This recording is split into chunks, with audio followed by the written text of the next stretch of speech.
Class 10-এর the question ব্যাংকের 240 পেজে আমাদের যে 5 নম্বর আজকে রাইটিংটা আছে, প্যারাগ্রাফ রাইটিং, 5 নম্বর রাইটিংয়ের আজকে আমরা সলভ করে নেব। এই 5 নম্বর রাইটিংয়ে আমাদের বলা আছে সৌমিত্র চট্টোপাধ্যায়ের বায়োগ্রাফি লেখার কথা। বায়োগ্রাফি মানে তার সম্পর্কে একটা প্যারাগ্রাফ লেখার কথা, তো সেটা আমাদের কাছে বায়োগ্রাফি হিসেবেই আসছে। এখানে তার birth, education, career, other activities, honours and awards, death, এই সমস্ত পয়েন্টগুলো আমাদের কাছে দেওয়া আছে। এগুলোকে কাজে লাগিয়ে আমাদেরকে একটা সুন্দর করে বড় করে একটা প্যারাগ্রাফ লিখে ফেলতে হবে সৌমিত্র চট্টোপাধ্যায়ের নামে। তো বেশি সময় নষ্ট না করে আমরা এই প্যারাগ্রাফটা লিখে ফেলবো। তার আগে অবশ্যই চ্যানেলটিকে সাবস্ক্রাইব করে পাশে থেকে বেল আইকন প্রেস করে দাও আর অল বাটনটা অন করে দিও, যাতে আমি ভিডিও আপলোড করার সাথে সাথে তোমাদের কাছে নোটিফিকেশন চলে যায়। অলরেডি যারা সাবস্ক্রাইব করে ফেলেছে তাদেরকে অসংখ্য ধন্যবাদ। তো চলো এবার আমরা ভিডিওটা শুরু করি। ভিডিওটা আমি তোমাদেরকে লিখে লিখে দেখাবো, একদমই পড়ে পড়ে শোনাবো না। তোমরা হয়তো ভাবছো পড়েও শোনাবো, কিন্তু এটা একদমই ভুল ভাবছো, কারণ আমি লিখে লিখে দেখাবো আর তার জন্য তোমাদেরকে ওয়েট করতে হতে পারে। তো চলো বেশি সময় নষ্ট না করে আমরা এবার লিখে লিখে দেখে নিই যে আমরা কী করে প্যারাগ্রাফটা লিখতে পারি। তোমাদেরও বানান দেখতে সুবিধা হবে আর আমারও তোমাদেরকে বোঝাতে বেশি সুবিধা হবে, আমি টাইমটা বেশি পাবো। তো চলো আমরা একদম স্ট্রেট খাতায় গিয়ে লিখে নিই।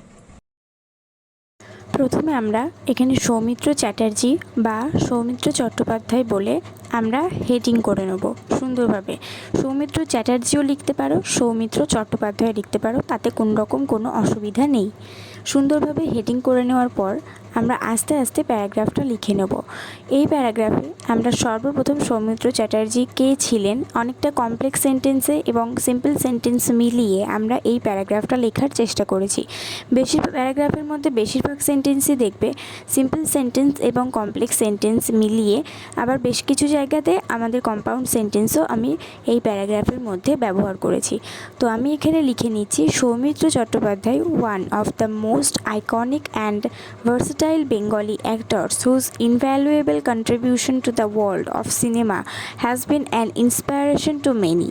সৌমিত্র চ্যাটার্জি এমন একজন আদর্শবান প্রতিভাবান বাংলা অভিনেতা ছিলেন যার মানে ভীষণ মূল্যবান কিছু কাজকর্ম অবদান আমাদের বাংলা সিনেমায় মানে রয়ে গেছে এবং তিনি সবার জন্য একটা ইন্সপিরেশন হয়ে থেকে গেছেন।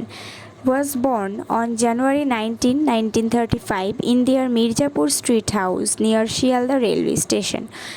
এখানে দেখো আমি কমপ্লেক্স সেন্টেন্স ইউজ করেছি, কমা দিয়ে আমি ওয়াজ বর্ন থেকে আবার লিখেছি। তার মানে সৌমিত্র চট্টোপাধ্যায় জন্মগ্রহণ করেছিলেন 19শে জানুয়ারি 1935 খ্রিস্টাব্দে মির্জাপুর স্ট্রিট হাউসে, তাদের নিজস্ব বাড়িতে শিয়ালদা রেল স্টেশনের কাছে। তার বাবা ছিলেন মোহন কুমার, একজন লয়ার ছিলেন, আর তার মা ছিলেন আশালতা চট্টোপাধ্যায়।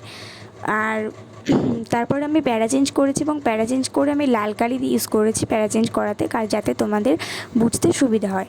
তো Soumitra Chattopadhyay spent his first 10 years of his life in Krishnanagar in West Bengal before his family moved to Howrah, where he studied at the Howrah জেলা school.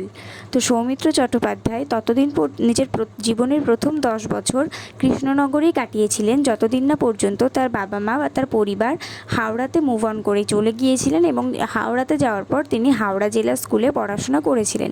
He graduated from City College Kolkata with honours in Bengali from the University of Calcutta. তিনি graduation complete করেছিলেন City College থেকে কলকাতার, এবং তিনি বাংলায় honours করে বেরিয়েছেন ক্যালকাটা ইউনিভার্সিটি থেকে।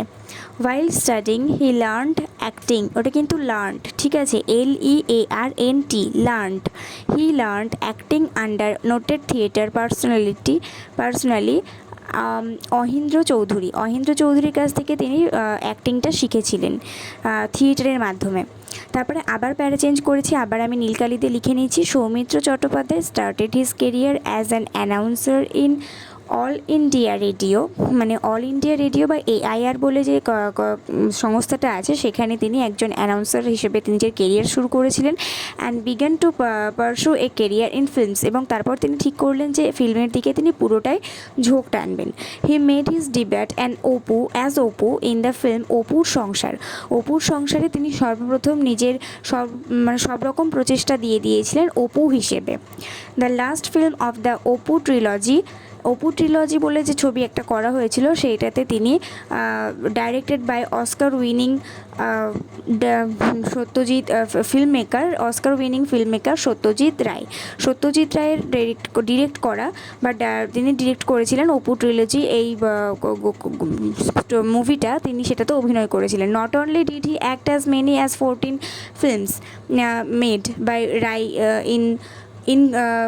ইনক্লুডিং, মানে তিনি যে শুধুমাত্র সত্যজিৎ রায়ের এই সমস্ত ফিল্মে অভিনয় করেছেন, মানে যে অভিযান, চারুলতা, অরণ্যের দিন রাত্রি, তারপরে অশনি সংকেত, আমাদের ওই পেজে আর জায়গা ছিল না বলে এই পেজে চলে এসেছে, তো এই অশনি সংকেত আমাদের এই পেজে লিখতে হচ্ছে, এটসেট্রা। এই সমস্ত জিনিসে তিনি অভিনয় করেছিলেন এই সমস্ত ফিল্মে।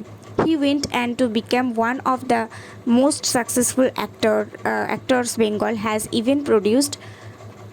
তো বাংলার জগতে যত, মানে তিনি যে শুধুমাত্র অভিনয় করে গেছেন তাই কিন্তু নয়, তিনি কিন্তু বাংলা নায়কদের মধ্যে, বাংলা অভিনেতাদের মধ্যে একজন অন্যতম হয়ে উঠেছিলেন। Some of his best known films include Kshudhita Pashan, Sonar Kella, ঝিন্ডের বন্দি, তারপরে কোনি। এইগুলো হচ্ছে তার বেশ কিছু বিখ্যাত মুভি।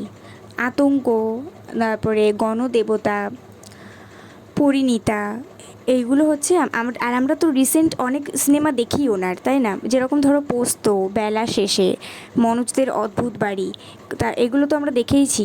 আকাশ কুসুম, এগুলো তো, বসন্ত বিলাপ, এগুলো তো আমরা দেখেইছি। তো এই সিনেমাগুলোর নাম না করলে ওনাকে অনেকটাই ছোট করা হবে। বিসাইডস অ্যাক্টিং ইন সিনেমাস, তারপর কিন্তু আমি আবার প্যারা চেঞ্জ করে নিয়েছি, আর এটাকে আমি কালো কালি দিয়ে লিখছি। Besides acting in cinemas he also acted in theatres like Rajkumar. এইখানটা দেখো আমি ভুল করে ফেলেছি, তোমরা কিন্তু সেকেন্ড লাইনটাকেও ফলো করো না, আমি কিন্তু পরে আবার ঘটকটা কেটে দিয়েছি। এখানে আমি অ্যাকচুয়ালি লিখেছি he also acted in theatres like Rajkumar, Phera, Ghatak বিদায় এটসেট্রা। তিনি এই সমস্ত যে নামগুলো উল্লেখ করলাম সেই নামগুলোর থিয়েটারে তিনি অভিনয় করেছেন।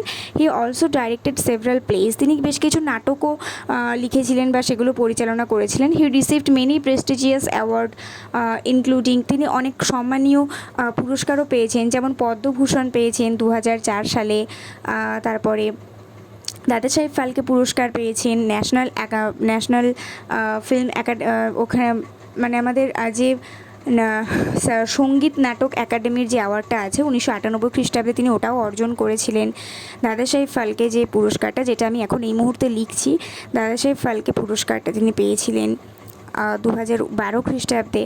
আর লাস্ট 2018 খ্রিস্টাব্দে Legion D honour from France, মানে ফ্রান্সের সব থেকে সিভিল অ্যাওয়ার্ড এটা, যেটা ওনাকে দেওয়া হয়েছিল, সেটা হচ্ছে 2018 খ্রিস্টাব্দে। 2018 খ্রিস্টাব্দে এই দামি একটা অ্যাওয়ার্ড অর্জন করার পর তিনি ন্যাশনাল ফিল্ম অ্যাওয়ার্ডও পেয়েছিলেন। ন্যাশনাল ফিল্ম অ্যাওয়ার্ডও কিন্তু তার দ্বারা অর্জিত হয়েছিল। ন্যাশনাল ফিল্ম অ্যাওয়ার্ডটা আমি লিখতে ভুলে গেছিলাম ওই অ্যাওয়ার্ডগুলোর মধ্যে, সেই জন্য আমি আবার পরে ভালো করে এটা উল্লেখ করে দিয়েছি। এটা এমন একটা অ্যাওয়ার্ড যেটা উল্লেখ না করলেই নয়। তারপরে আমি আবার প্যারা চেঞ্জ করেছি এবং লাল কালি দিয়ে লিখছি যে this legendary actor breathed his last on November 15, 2020 of after putting up a brave fight against এখানে আমি লিখেছি যে এই অদ্বিতীয় মানুষটি, এই প্রতিভাবান অভিনেতাটি তার নিজের শেষ নিঃশ্বাস ত্যাগ করেছেন 2020 সালের 15ই নভেম্বর। একটা মানে ভীষণ কঠিন একটা লড়াই চালিয়ে গিয়েছিলেন তিনি কোভিড ইনফেকশনের বিরুদ্ধে। মানে এখানে আমাদের লাস্ট যে এটা আমি দেখাতে পারলাম না। ভিডিওটা ভালো লেগে থাকলে অবশ্যই একটা করে লাইক করে দিও, বন্ধুদের সঙ্গে অনেক শেয়ার করে দিও, আর অবশ্যই নেক্সট ভিডিওটা দেখার জন্য সবাই অপেক্ষা করে থেকো। ততক্ষণ পর্যন্ত সবাই ভালো থেকো, সুস্থ থেকো, নেক্সট ভিডিওতে দেখা হবে।